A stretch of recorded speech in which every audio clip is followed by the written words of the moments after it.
Hi guys, Bruce Rainey here. Hey, I'm coming to you live, at least an unedited episode of the show. This is also going to be the very first episode of the show. I wanted to do this unedited so I could just come at you and just give you the info, explain what's happening, and we'll kind of build and grow the show organically from your questions and your participation and the feedback I'm getting from the community. Most of you know me as a personal growth and development coach, and I've been in that field for quite a while, working with people one-on-one quite a while. And lately I've been getting asked a lot of questions about the second passion in my life and something I've been doing for most of my professional career. I've been a general contractor and a real estate developer for almost 30 years. And in that time, I've been very fortunate to participate as an owner, as an investor, as a builder, and every little piece in between to participate in all of that. And I'm very, very familiar with commercial real estate development, commercial in particular. A lot of people close to me know that and come to me all the time asking questions and advice. Happy to do that, happy to help. And it just kind of triggered something inside of me to say, hey, maybe if this many people close to me are curious and interested, maybe the rest of the world could use a little bit of help. I think people look at commercial real estate in general as a scary thing, and it's really not, and I want to help debunk a lot of that and break down and make it a little bit more simple. The purpose of this show is to really break these things apart, guys. I'm not a podcaster or a YouTuber who's talking about real estate. I'll tell you that, and you can watch this video long enough and you'll figure out that I'm really not a YouTuber.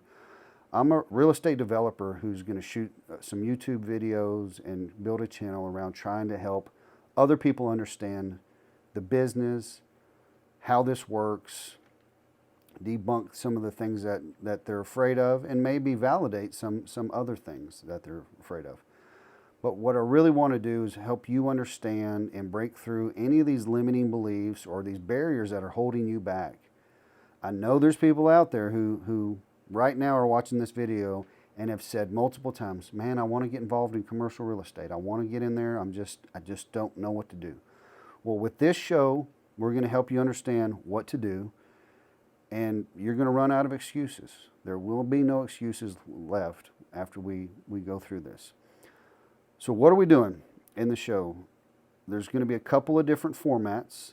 These will come with different frequency. I don't have a set program on how we'll do it, but I know that we're going to need all three things. Obviously, Q&A. Your questions, I want to answer as many as I can, give you the best advice that I can. Happy to do that as much as I possibly can.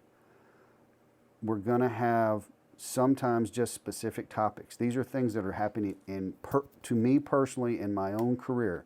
I might say, hey guys, I had an issue today, or I've had an issue this week. This is what's going on. This is how it's shaking out. Here are the lessons learned. These will be active things that are happening right now. And then we will actually have some interviews. Like I said, I'm not a legal consultant. I'm not an accounting consultant. I'm not even a licensed real estate agent. I'm going to bring these professionals in and let them explain to you some of the pros, cons, what you should be looking for, what you shouldn't be looking for. So we will from time to time bring in these consultants and really help get you guys dialed in on the details. Within the format of the show, I'm never going to go away from personal growth and development. If there's a topic that comes up and it relates into the business, we're probably going to share both things. We are going to talk a lot about real estate, and we're going to talk a lot about the real estate that I do. So when I'm using examples, they will be specific to the type of things that I do. It doesn't mean I'm encouraging you to do what I do or avoid the things that I don't do. A lot of the principles are going to be the same regardless of what type of product you're invested in. When I say product, that means the type of building. So again, I will also keep the show, try to keep it at the basic level. If ever I use terminology that is foreign to you and you can't Google it and figure out, or if you're in any way uncomfortable with something I've said, please hit me in the comments below or shoot me an email. And the email is very simple email.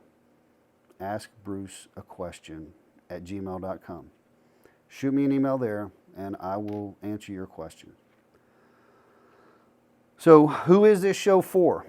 I've kind of laid a little bit of a baseline for it, but this is for our beginner real estate investors, our commercial real estate investors who are looking to break in, or some of you who have just started and you're just scared to death of what to do and how to get started in commercial real estate.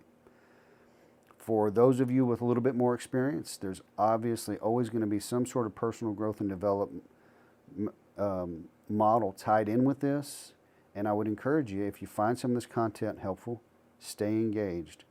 We will grow and help the group advance as much as we possibly can. I'm working with you guys, so I will let this go where it needs to go. I have no particular restrictions on what we will do to help you guys. Who's it not for? Hey guys, the great thing about the world of YouTube, the world of coaching and development and all the content creators, it's very easy. Some people aren't your cup of tea. So if you like what I have to say, stay around. Maybe you'll learn something. Maybe I'll learn something from you. If I'm not a good fit for you, it's okay. I know you will find somebody else out there. Keep searching. Keep looking for something. My only challenge in that is don't keep looking for this magic pill.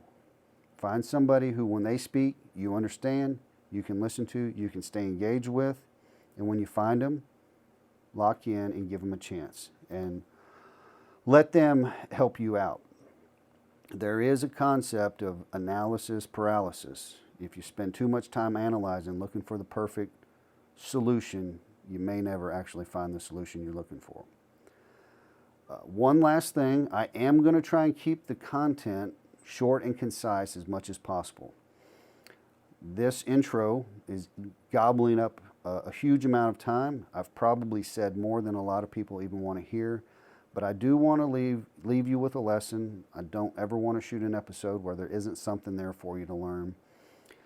I'm going to give you two things. One is going to be a little bit toward personal growth and development, but it's also going to be a lot to do with my philosophy in the way that I look at real estate, in the way I look at business, in the way I look at the world.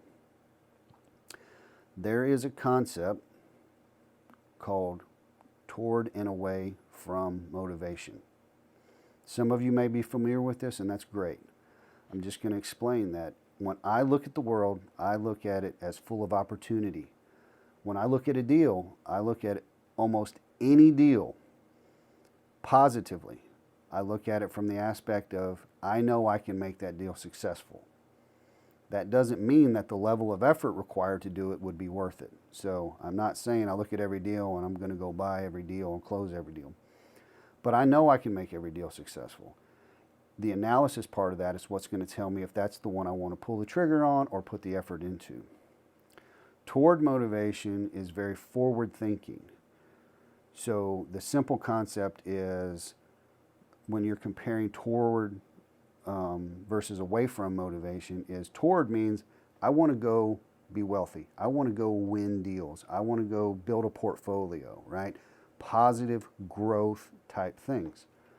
Away from is the exact opposite, meaning I don't want to be poor. I don't want to miss a lot of deals. I don't want to lose out on opportunities. You're saying the things you don't want versus saying the things you do want. In the world of communication and discussion, and you say those things, most people hear them as the same thing, but they're two very different kinds of motivation. The reason I bring this up is away from motivation is generally, and I know this is a generalization, but it's generally something that's a short-term motivation. It can be a great motivator. It's a great motivator to not touch that hot stove. It's not that same, don't touch that hot stove doesn't have the same energy and passion 5 and 10 years down the road. Now, doesn't mean you're going to touch the stove, but away from motivated is very short-term and short-lived. Toward motivation is the kind of thing that lasts and will keep you plugged in. So when you're thinking about projects, when you're thinking about business, and you think about what you want in life, the challenge here is think about what you want rather than thinking about what you don't want. And when I talk and I communicate to you, I'm always coming at you from the go do more, go after it, go get it, versus don't be afraid. And some of you need to hear that, but it's going to be the positive side of the coin, right? We are going to always look at it of, we know we can make this deal work. Let's find out if we want to put that level of effort in, or if our team wants to put that level of effort, as we compare that to maybe another opportunity. So I hope that helps explain toward versus away from motivation a little bit. Second thing I want to leave you with is, let's call it the three most important things, or in my mind, the three big picture things that you need to get on point if you want to get involved in commercial real estate and you want to develop or become a commercial real estate owner. And these are simple things. These are high level. So as we do more videos, we'll start digging into some of these really granularly, but I want you just to think about this and start processing maybe where we'll go with these. And if it generates some questions, feel free, drop them in the comments below. I know this sounds simple, but for some folks, this can be a challenge. One, find deals and qualify deals. And of course, you might say, hey, Bruce, how do I do that? Finding deals or finding opportunities is pretty easy. Finding a good deal is where the magic is, the challenge is. How do you do that? That's professional networking, and that's going to real estate groups, meeting people. I go to several groups a week in my area. I talk to real estate brokers on a daily basis. There's electronic tools and different softwares that you can go to search for properties. My big advice in that, in finding a deal, is the easier that deal is to find, more than likely the smaller the margin of opportunity is with that deal. Meaning, if it's on a software that everybody can get to from the comfort of their own home and they have to do very little work to actually find that deal's been looked at by more people than, let's say, a deal that's not on the market, that if you hadn't gone to a networking group and met a specific person, you wouldn't even know about. So that means maybe 1,000 people have scrubbed the one online, and maybe 3 or 4 people have heard about the one that's not on the market. The point being, the more work that you're willing to do will create more great opportunities on finding deals. The second part of that is qualifying those deals. So that's understanding how to underwrite, do the numbers, do the math, and crunch through a project or an opportunity to see if there's money to be made for you and your investors. That can take some education and some time to learn, but it is not that difficult, I promise you guys. If you put a little bit of time and effort into it, underwriting your deals and understand the economics of your deals can get simple very quickly. And I'm talking about, you can pull your phone out, open up your calculator, run through a couple of numbers, and you'll know if you want to keep looking at a deal or not. It's very powerful once you understand how to do that. Your team, number 2 on this list is your team. Who are you working with? Who are your coaches, your mentors, your consultants? Who are your real estate brokers? Who are your bankers? Who are your investors? Who else is involved in this? You're buying commercial real estate. Who's going to manage your property? All of these people are important. You want to start accumulating these people, and you want to start getting people who have experience in commercial real estate. These are people who you can help because you're doing deals, and there are people who or they can help you because you're doing deals. You can help each other is basically what I'm getting at. These are people you might be doing business with for a long time. I have bankers I've done multiple deals with. I have brokers I've done multiple deals with. You get to know and trust these people. And the great thing about this is over time, they start to really understand what you're looking for. So if you go to that first point, go find deals and look for deals, when you first start out, you're sending a message out to the world. I'm looking for this kind of a deal. Not every deal that somebody brings you is going to fit in your buy box, right?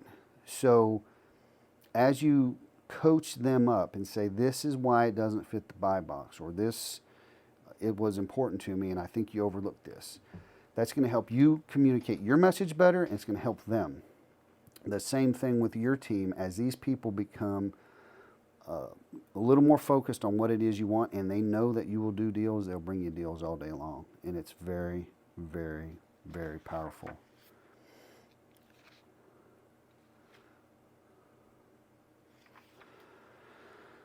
I wrote a lot of notes for this first episode, guys. I'm just running through them. I want to make sure that I got everything. The third part of this message, after you find a deal and after you've put your team together, is how do you manage your deal?